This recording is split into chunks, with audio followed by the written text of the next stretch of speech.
Well, what exactly is the annual national assessment that everybody's concerned about?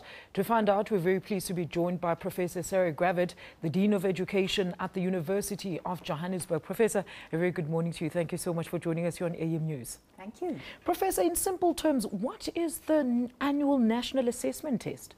Well, it depends who you ask. Different people have different views on what the national assessment task, annual national assessment is about.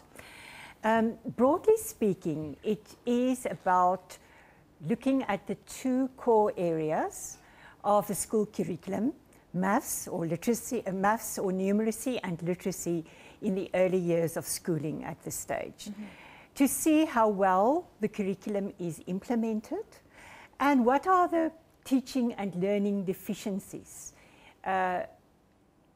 while the curriculum is being implemented. So the purpose is to see how is the schooling system doing in the early years of schooling in terms of literacy and numeracy and teaching and learning and curriculum implementation in these grades. All right, so it's to basically find out if the teachers are doing their job and also that the learners are also understanding what the teachers are teaching them. This is where it becomes more complicated, and again, as I said, it depends who you ask. Some would say that the national assessments can't really tell you whether the learners really understand. What it tells you is, are they learning what the curriculum requires them to learn. So it's not a diagnostic test in the sense that it can identify individual learners' learning needs, but it can tell us a lot about the system as such. So, Professor, why is there so much disagreement over the earners? And then please tell us a bit about where is the union's involvement? How are they involved in this whole saga?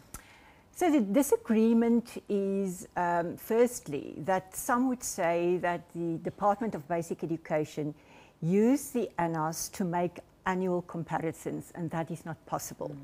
You can't look at the ANAs and say we are improving, because each year we have a different test for those grades, and the level of difficulty might be different over years. So in other words, using the ANAs to say we are improving or not improving, some would say is simply not possible. That's the one. Secondly, the unions, and in this case the teachers, because basically all the teacher unions are involved this time, and all the teacher unions seem to be in agreement. They say that it's simply not worth the money, I think it's approximately 200 million a year, to do these assessments every single year.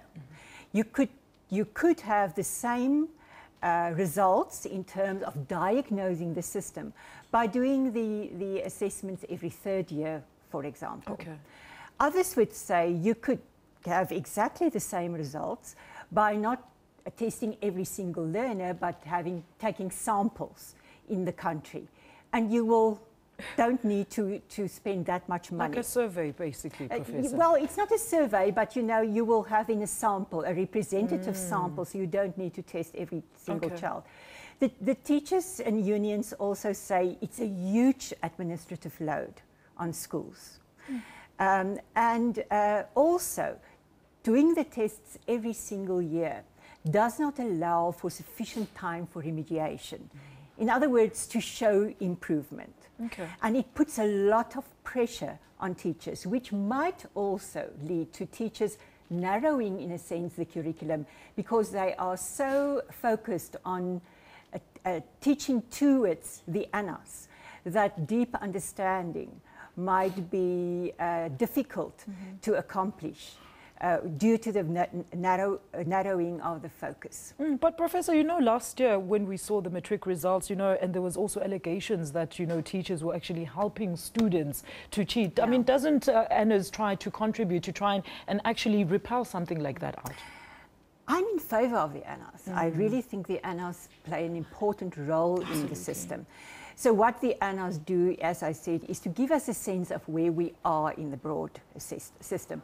But coming back to what you said, unfortunately what also seems to be happening at many schools is that due to the pressure on teachers and the naming and shaming, Yes. some would say, of schools, that there's also dishonesty in implementing the ANAs. So that is also a pity. Look, Professor, you mentioned earlier that a different test is used every year. So then what are the pros and cons of using the ANAs?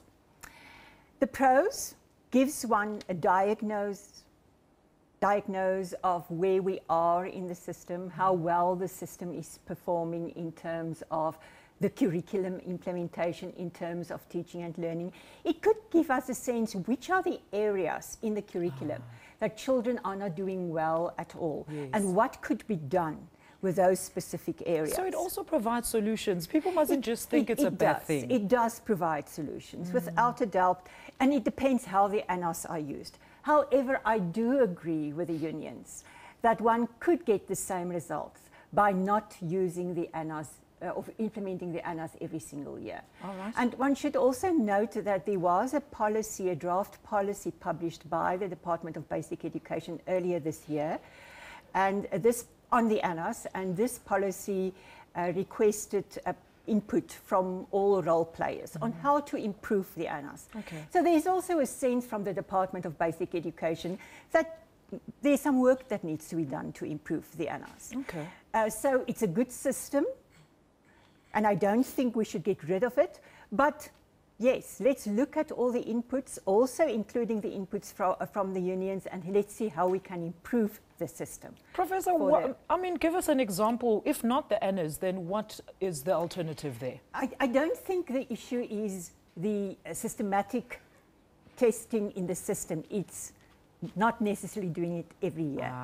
Annual national assessments. I see. So none of the unions are against national assessments, Okay. but they are against the current way, the way it is currently sometimes used in the system, and the fact that it's done annually. As I said, the huge administrative load that it's adding to teachers every single year. All right. And do you think that, the constant towing and throwing between unions and the department, how will this impact on the biggest sufferers, the students, Professor? Ultimately, it's about the children in this country. And I get very worried when education becomes a play ball. Can be a power play ball or a political play ball. I'm very worried about that.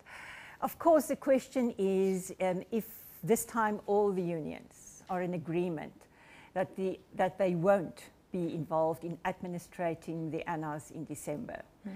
So it's going to be very interesting to see how all of this is going to play out. Professor, thank you so much for your time here on AM News. All right, that was Professor Sarah Gravett, the Dean of Education at the University of Johannesburg, on breaking down, of course, the saga around the ANAs. We're going to take a quick ad break. We'll be back with more news. Do stay with us.